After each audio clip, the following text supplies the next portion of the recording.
ओम श्री गुरुभ्यो नमः। हरिः ओम। सुमुखश्च एकदन्तश्च कपिलो गजकर्णकः लंबोदरश्च विकटो विघ्नराजो विनायकः धूमकेतुर्गणाध्यक्षः फालचन्द्रो गजाननः वक्रतुण्डः शूर्पकर्णो हेरम्बः स्कन्दपूर्वजः शुक्लाम्बरधरं विष्णुं शशिवर्णं चतुर्भुजं प्रसन्नवदनं ध्यायेत् सर्वविघ्नोपशान्तये। यस्य द्विरदवक्त्राद्या पारिषद्या परस्सथं विघ्नं निघ्नन्ति सततं विश्वक्सेनं तमाश्रये। गुरुर्ब्रह्मा गुरुर्विष्णुः गुरुर्देवो महेश्वरः गुरुर्साक्षात् परं ब्रह्म तस्मै श्री गुरवे नमः। सच्चिदानन्दरूपाय कृष्णाय अक्लिष्टकारिणे नमो वेदान्तवेद्याय गुरवे बुद्धिसाक्षिणे कृष्णद्वैपायनं व्यासं सर्वभूतहिते रतं वेदाब्जभास्करं वन्दे समाधिनिलयं मुनिं जन्माद्यस्य यतः अन्वयात् इतरतश्च अर्थेषु अभिघ्नकस्वराट् तेने ब्रह्महृदायः आदिकवये मुह्यन्ति यत् सूरयः तेजोवारिमृतां यथा विनिमयो यत्र सर्गो मृषा धाम्ना स्वेन सदा निरस्तकुहकं सत्यं परं धीमहि दुर्मः प्रोचितकैतवोऽत्र परमो निर्मत्सराणां सतां वेद्यं वास्तवम् अत्र वस्तु शिवदं तापत्रयोन्मूलनं श्रीमद्भागवते महामुनिकृते किं वा परैः ईश्वरः सद्यः हृदि अवरुध्यतेः अत्र कृतिभिः शुश्रूषिभिः तत्क्षणात् निगमकल्पतरोर्गलितं फलं सुखमुखात् अमृतद्रवसंयुतं पिबत भागवतं रसमालयं मुहुरहो रसिकाः भुवि भावुकाः यं प्रव्रजन्तम् अनुपेतम् अपेतकृत्यं द्वैपायनो विरह कातर आजुहाव पुत्रेति तन्मयतया तरवः अभिनेदुः तं सर्वभूतहृदयं मुनिमानतोऽस्मि यः स्वानुभावम् अखिलसुविसारम् एकम् अध्यात्मदीपम् अतितीर्षतां तमोन्धम संसारिणां करुणयाः पुराणगुह्यं तं व्याससूनुमुपयामि गुरुं मुनीनां नारायणं नमस्कृत्य नरं चैव नरोत्तमं देवीं सरस्वतीं व्यासं ततो जयम् उदीरयेत्। With Bhagavan's grace, let us continue. We came up to Slokam 20, Adhyayam 10, Skandham number 4. The description of the battle between Dhruva and the Yakshasura is being given, and we are seeing how ferocious the battle is being waged, and when Dhruva fought back, the lots of Yakshasura got killed, and those who were left and not killed with their broken bodies and all that, they ran away from the battlefield.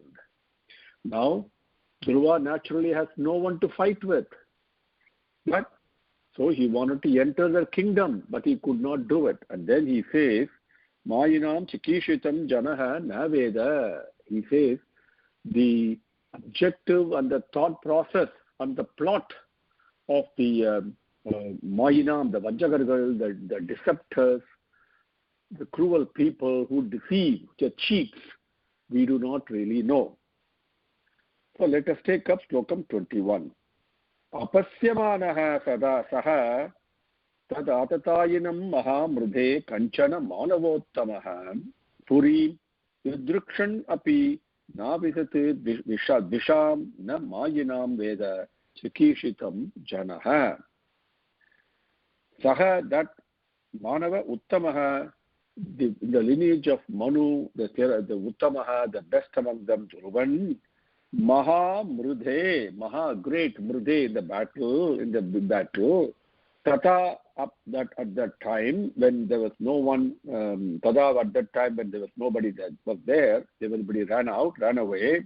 Tada Adatayinam, anybody to fight him, to come and fight with him, the enemy, the opponent.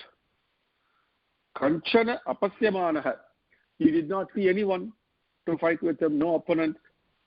So Dvisham Purim, Dvisham means enemies. Purim means the city, the Nagaram. So Dvisham, the enemy city, Didrukshan api. So he wanted to see it.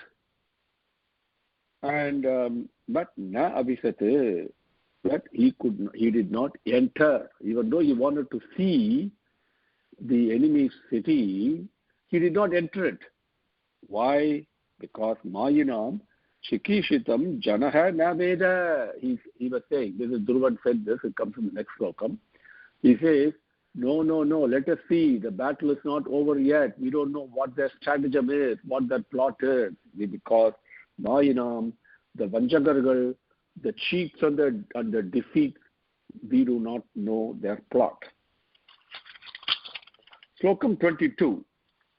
Iti Dhruvam Chitraratah Saratim Yattaha Paresham Pratiyoga Sankitaha Susrava Sabdam Jaladheriveritam Navasvataha Dikshu Rajo Anvadrisyata Rajaha Anvadrisyata Iti Dhruvam Chitraratah Saratim Yattaha Paresham Pratiyoga Sankitaha Susrava Sabdam Jaladheri Veritam Navasvatho Dikshu Rajon Vadrusyata. Now, the overall meaning is, so when Dhruva was talking to his Sarathi like this, the beautiful charity, the one who has got the beautiful chariot Dhruvan was talking like this to his Sarathi, and waiting for the enemy to attack. So he was always ready, making himself ready, even though all of them ran away. So he was ready. At that time, like the ocean making a big sound, how it comes. Big sound, noise came from all directions, and then all the directions, like a sandstorm. The dust and all was coming in big quantity. The big dust storm was coming. He could see in all directions.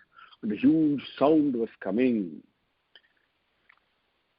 Iti, thus, Sarathim to his charioteer, Dhruvan, one he was talking, Chitrarataha, the one who has got the beautiful chariot, the Dhruvan, while he was talking like this to his charioteer, the Sarathi, Paresham Pratiyoga Sangitaha. For the Paresham means enemies. Enemies, Pratiyoga Sangitaha, because they're going to come and attack.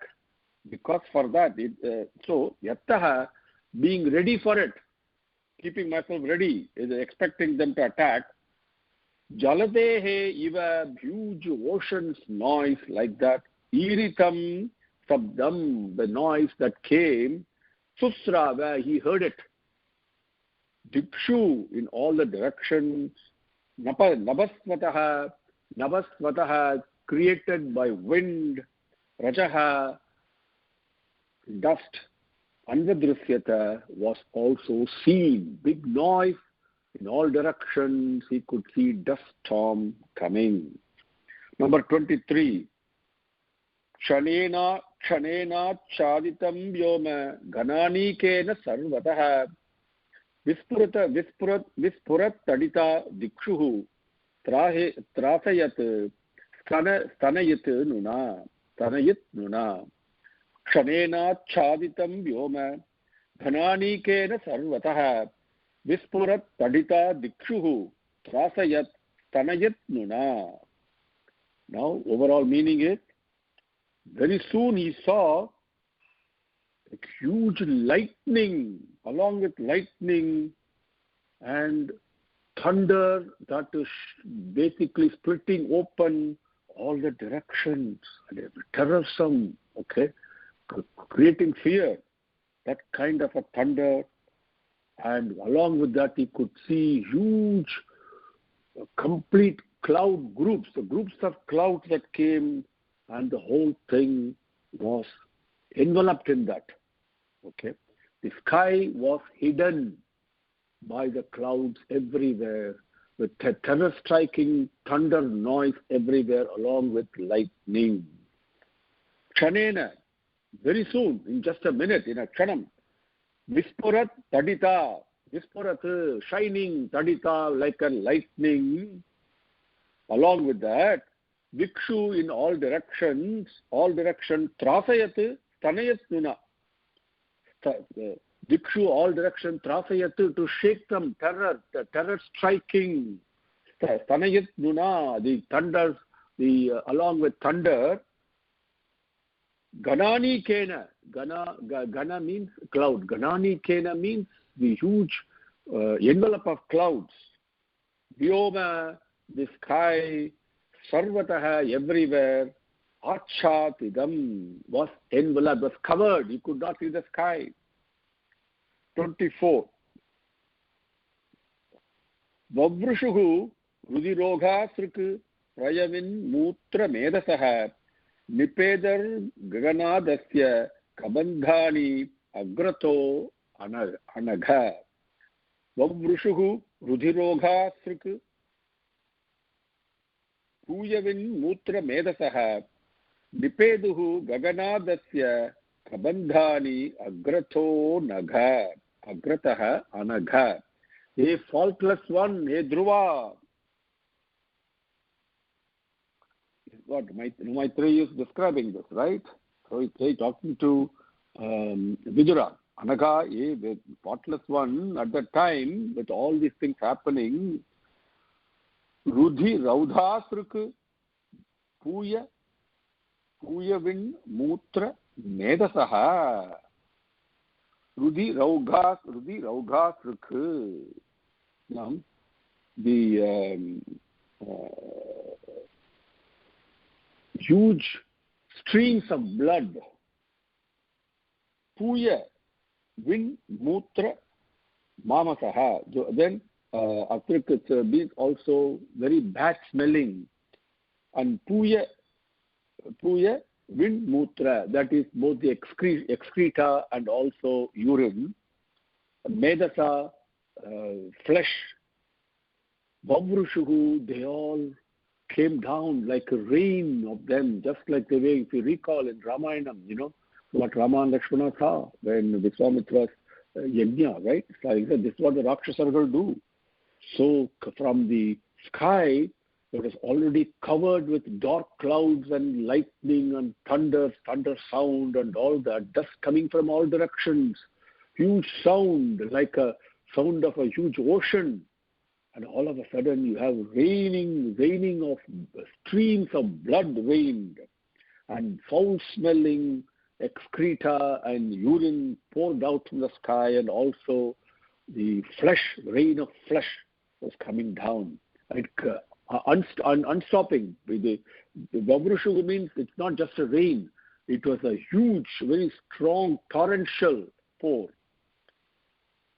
Then this Asya Agrataha, Asya, for this Dhruvan, the Dhruvanik, Agrataha in his front, right in front of him, Gaganat, from the sky, Prabandhani Nipeduhu, corpses also fell down in front of him.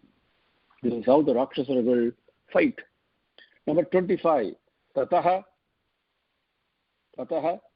Ke Adrusyata Girihi Nipetuhu Sarvato Disam Gata Pariganis Trimsa Musalaha Sasma Varshinaha. Tataha Ke Adrusyata Girihi Nipetuhu Sarvato Disham Gada Pariganis Trimsa Musalaha Sasma Varshinaha. Now, after this, all of a sudden, a huge mountain was seen in the sky. And then from all directions, all kinds of weapons, and along with the torrential shower of stones, they all fell down from the sky. All kinds of weapons, gadai, and huge steel, iron, what we call the tadi, iron stick, and swords, and like this, all kinds of weapons, they all fell down along with the torrential pour of stones from the sky, and you also saw a huge mountain in the sky. Tataha, after that, K means in the sky, Girihi, a mountain, Adrusyata was seen. Sarvato disam, from all directions, in all the directions, Gada, Pariga, Nistrimsa, Musalaha, various weapons like Gadai, like iron stick, swords, and etc. Sasma Varshinaha, Sasma, along with stones, Varshinaha, like a torrential pour, Nipeduhu, they all fell down from the sky. 26.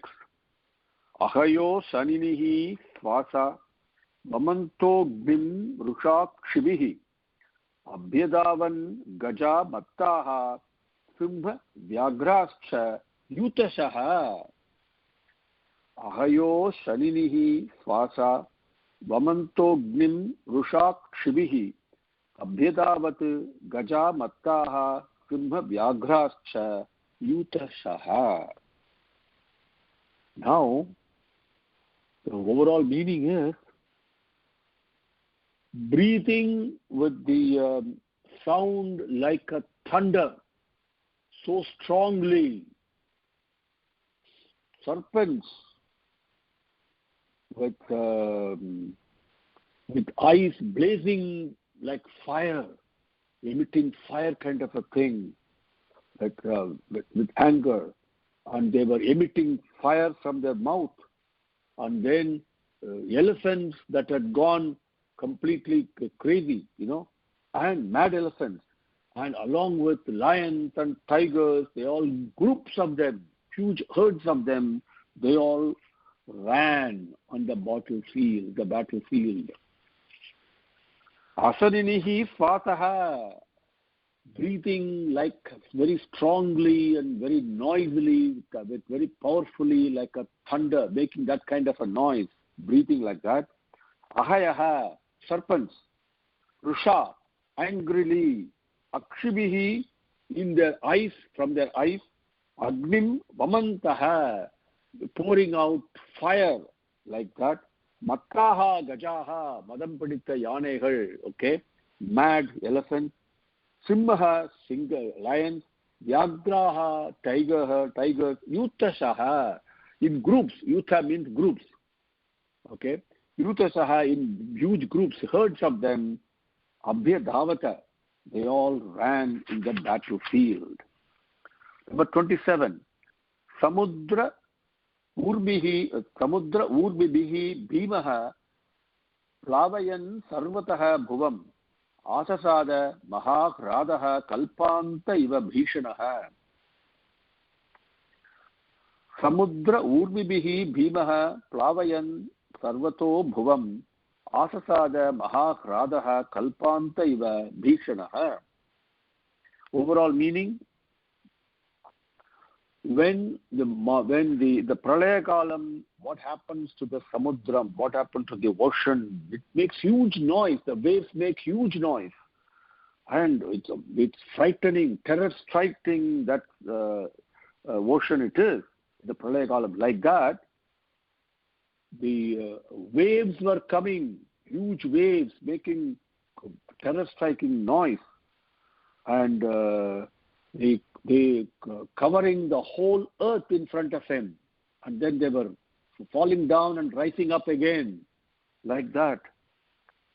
Mahakradaha, with huge noise.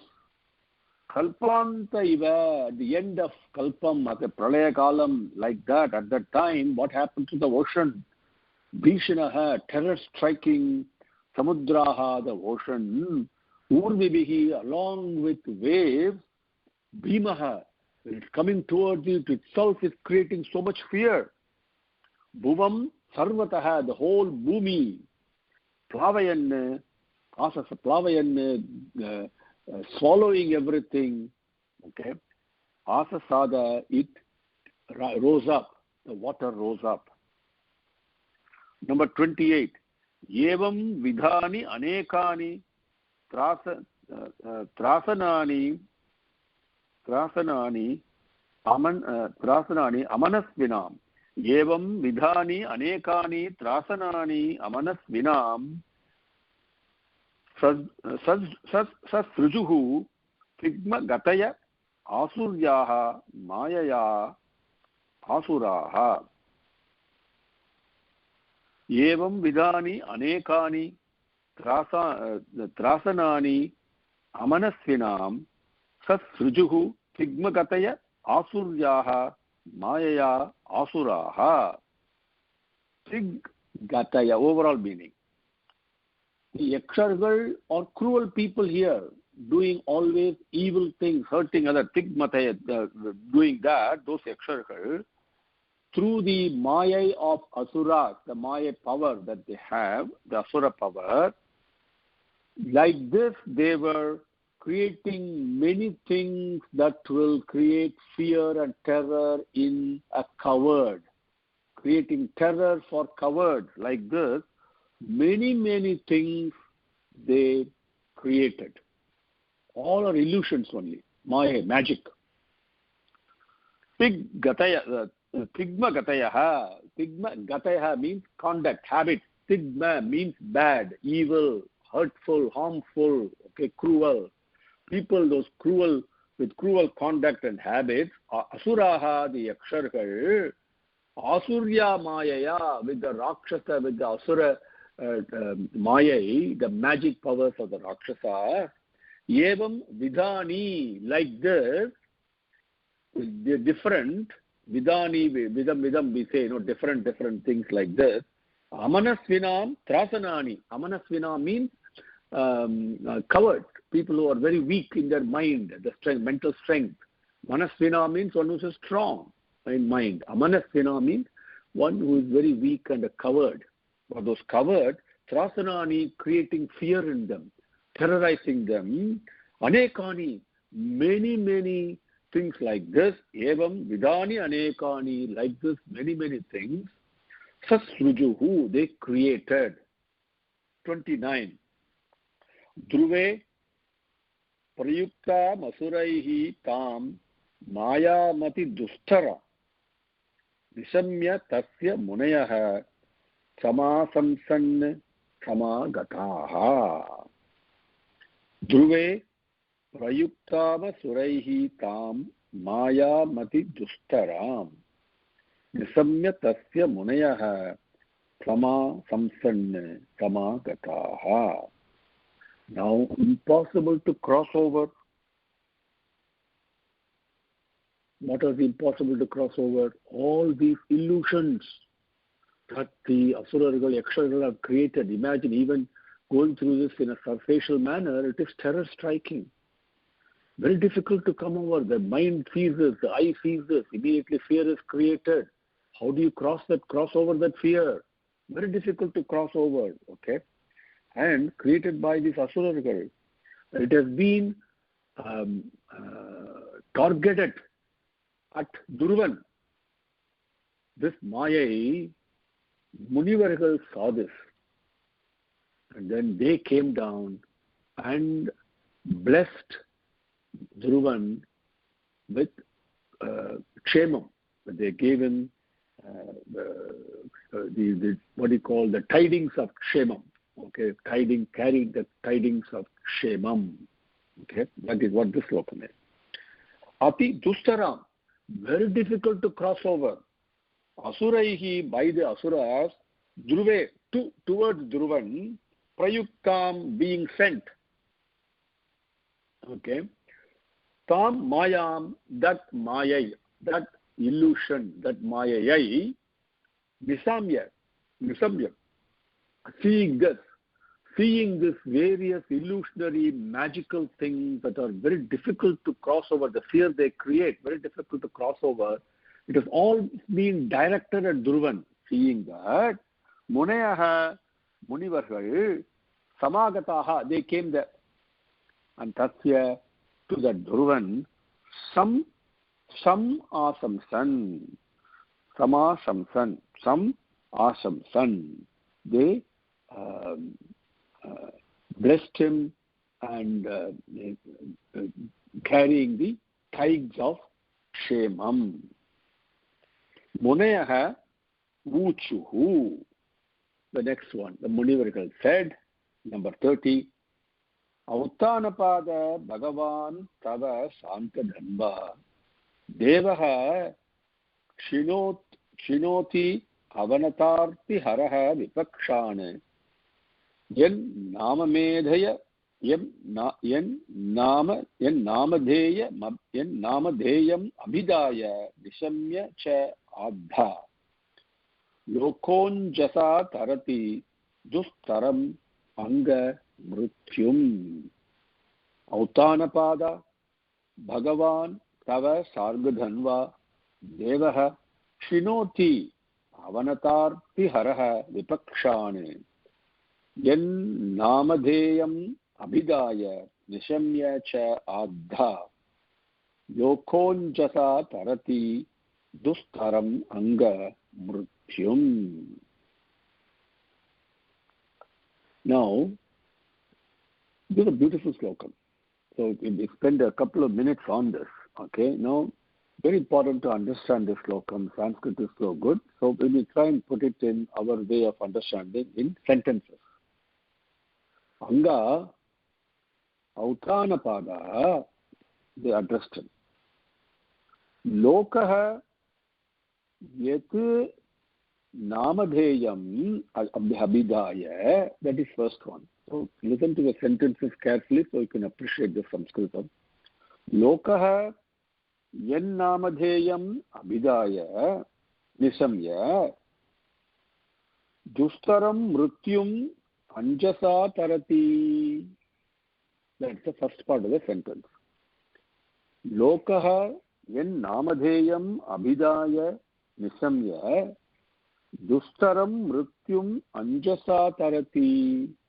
Lokaha, the world, Yen Namadheyam, whose name, Ya Evarudiya Payarai, in grammatically, Abhidaya, saying that, reciting it, Nishamya, listening to it, Ucharit, Ketu, Dustaram, very difficult to cross over, we saw that word. Mrutyum, which is the fear of death, Yamabhayam. Anjasa Tarati, very easily they cross over that fear by reciting whose name, by listening to whose name they can do this. That Avanatartihara, Avanata, Artihara, Avanata, those people who are worshipping him, the people who worship and who surrender to him, one who removes all their sufferings and misery. That Devaha Bhagavan, that Bhagavan, that Kadavul, Sargadhanva, carrying the Sargam, the will, Mahavishnu, Tava Vipakshan Kshinotu, Tava, your Vipakshan, enemies, Pahevargalai, Kshinotu, let him destroy them. Adha, certainly, this is for sure. So sentences again. Anga, Autanapada, Lokaha, Yen Namadheyam Abhidaya Nisamya Dushtaram Mrityum Anjasa Tarati Avanatartihara Devaha Bhagavan Sargadhanva. He will carrying his bow, the sangam in his hand. Tava Vipakshan Shinotu. Tava Vipakshan, he will let him destroy your enemies. Adha, for certainly. It's a blessing they give him. Munayaha Uchuhu. Autanapada Bhagavan Tava Sargadhanva Devaha Kshinoti Avanatarti Haro Vipakshan Yen Namadheyam Abhidaya Nisamya Cha Adha Lokonjasa Tarati Dustaram Anga Mrutyum. Iti Srimad Bhagavate Mahapurane Chaturtaskandhe Dasamodhyayaha. Thus ends the 10th Adhyayam in the 4th Skandham. With Bhagavan's grace, we will continue with the 11th Adhyayam in our next session. Om Shri Gurubhyo Namaha Harihi Om Samastalokaha Sukhino Bhavantu Samastalokaha Sukhino Bhavantu Samastalokaha Sukhino Bhavantu. Om Sante Sante Santihi Harihi Om. Om Shri Gurubhyo Namaha Harihi Om. Sumukascha Ekadantascha Kapilo Gajakarnakaha Lambodharascha Vikato Vignarajo Vinayakaha Dhumaketur Ganadhyakshaha Phalachandro Gajananaha Vakratundaha Surpakarno Herambaha Skandapurvajaha Shuklambaradharam Vishnum Sasivarnam Chaturbhujam Prasannavadanam Dhyayet Sarva Vignopasantaye Yasya Dviradavaktrabhyaha Parishadhyaha Parasatam Vidhum Vidhanti Satatam Vishvaksenam Tamastraye. Now we will continue with Bhagavata Vahini, chapter 3. Child Parikshit and the prophecy. Alas, is he to suffer at last this tragic fate? Is this to be the reward for all the good in store for him? Can the consequence of years of good living suddenly turn into this calamitous end? It is laid down that those who die drowning, those who are killed by fall from trees, and those who die of snake bite have a bad afterlife. Those are considered inauspicious deaths. Those who die that way become ghosts and have to suffer, so it is said. Why should this child end up like that? Oh, the horror of it. Oh, the injustice of the whole thing, lamented Yudhishthira, biting his lips to suppress his sorrow. The Brahmins hastened to console him. Maharaja, they interceded. There is no reason to give way to grief. Such a great man will never meet with such a tragedy. No, no. In the horoscope of this child, studying the positions of the planets, we can clearly notice two happy conjunctions which indicate the conjunctions of Indra, the Vajra Yoga, and the conjunction of devotion, Bhakti Yoga, both powerful and propitious. Therefore, as soon as he learns of the curse, he will give up his kingdom as well as his wife and children and retire to the bank of the holy Bhagirathi river and surrender himself to the Lord. The great sage Sukha, son of Vyasa, will arrive there and initiate him into Atma-jnana, the self-knowledge, through the recital of the glories of Lord Krishna and the singing of his praise. Thus, he will spend his last days on the sacred bank of Ganga and breathe his last with the adoration of the Lord. How can such a man meet with any tragedy or calamity? He will not be born again, for through the yoga of devotion, he will attain oneness with Purushottama. Hearing these words, Yudhishthira gave up grief and became happy. He said, if so, it is a unique boon and not a curse. At this, everyone rose. The Brahmins were honored as befitted their learning and austerity. They were given gems and silken clothes, and the king arranged to send them home. Yudhishthira and his brothers moved into their palaces, but they spent many hours talking about the happenings of the day and of the fears luckily removed. They were filled with joy at the turn the predictions had taken. The baby grew in the lying-in room as the moon in the bright half of the month. Since it was born as heir to the great empire, after a succession of dire dangers, everyone loved it and guarded it like the apple of the eye, as the very breath of their lives.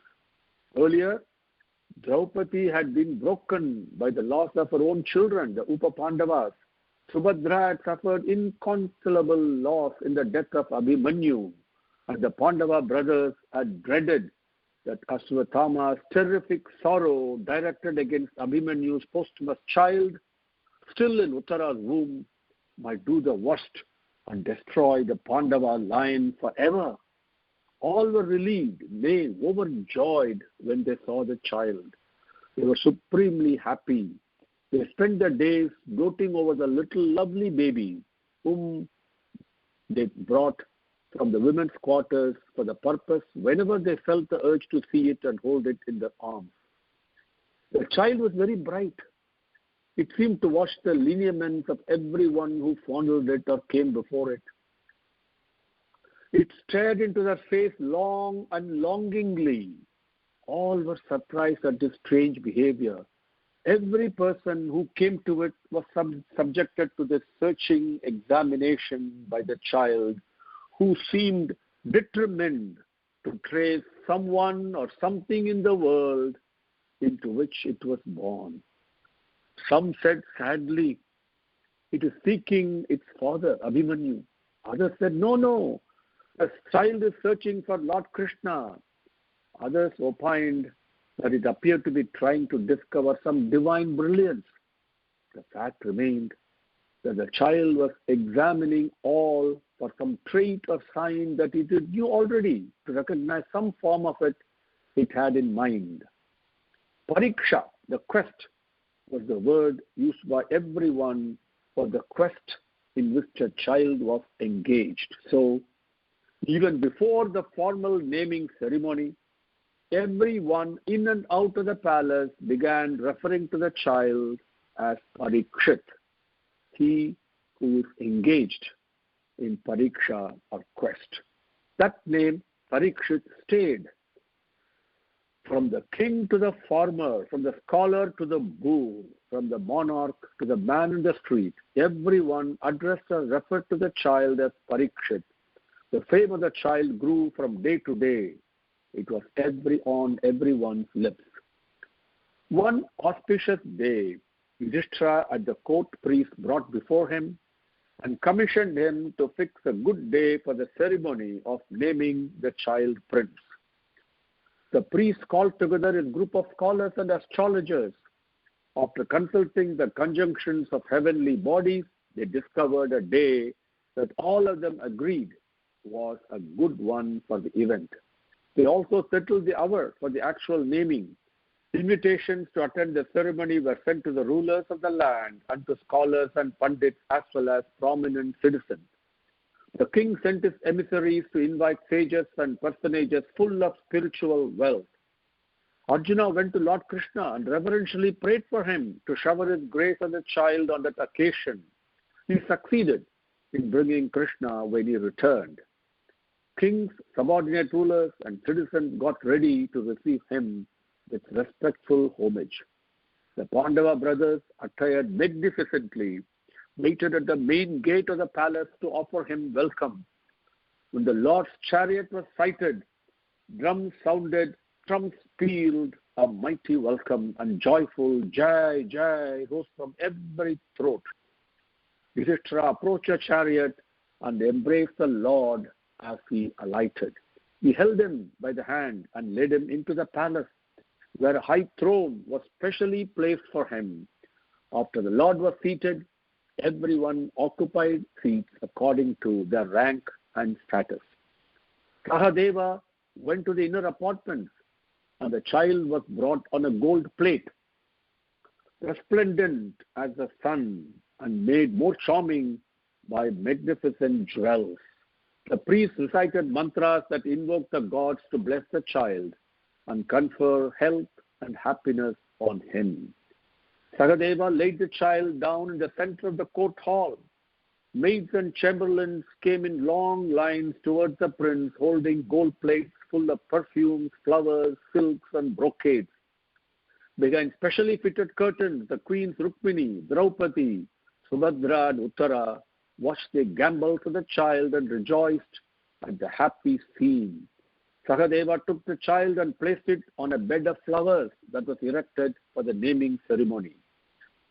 But the child rose up on all fours and started crawling bravely on, in spite of the remonstrances of the maid.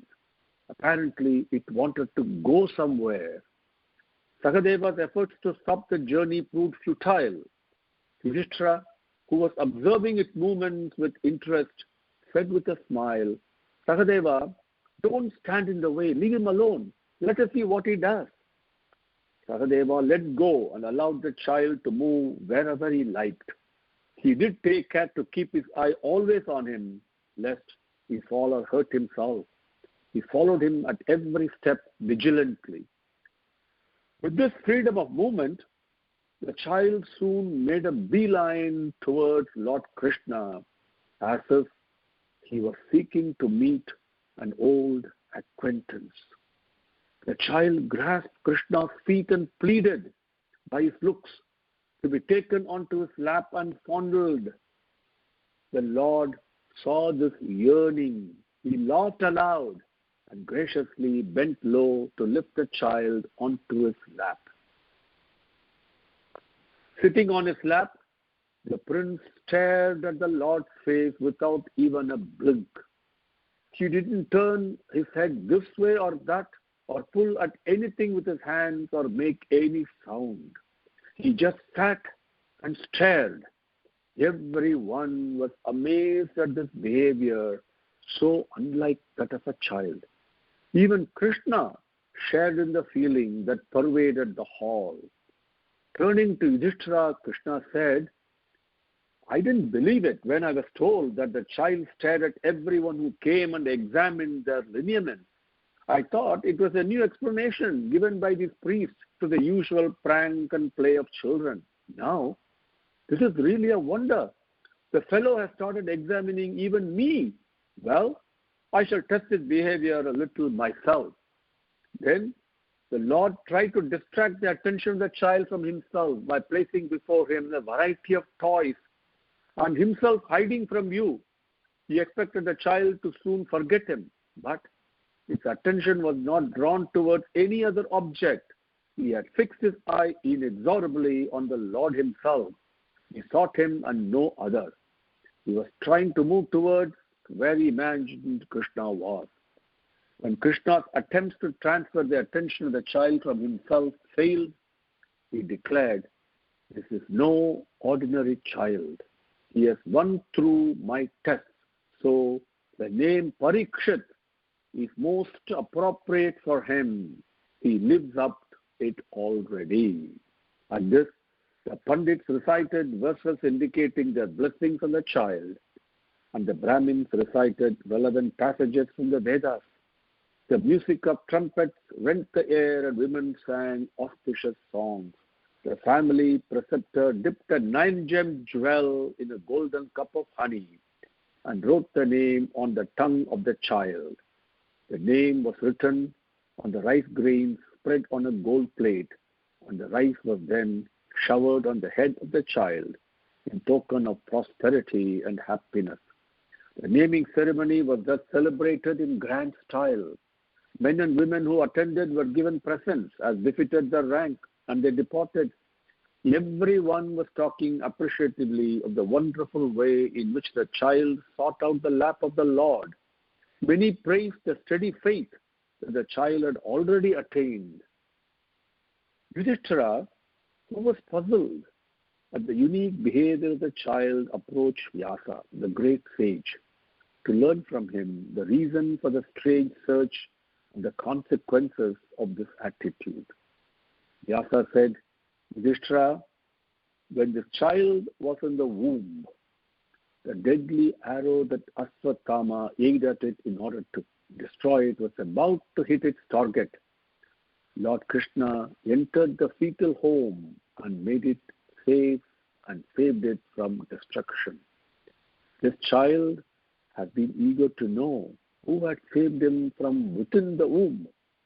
he started examining everyone to find out whether he had the same effulgence that he saw while a fetus in the womb. Today, he saw the divine form with all its splendor. So he moved straight towards him and prayed to be taken and seated on his lap. This is explanation for the strange behavior. Hearing Vyasa's words, Yudhishthira shed tears of joy and thankfulness. Overjoyed at the limitless grace of the Lord, he paid him reverential homage. Om Shri Gurubhyo Namaha Harihi Om Samastalokaha Sukhino Bhavantu Samastalokaha Sukhino Bhavantu Samastalokaha Sukhino Bhavantu. Om Sante Sante Santihi Harihi Om.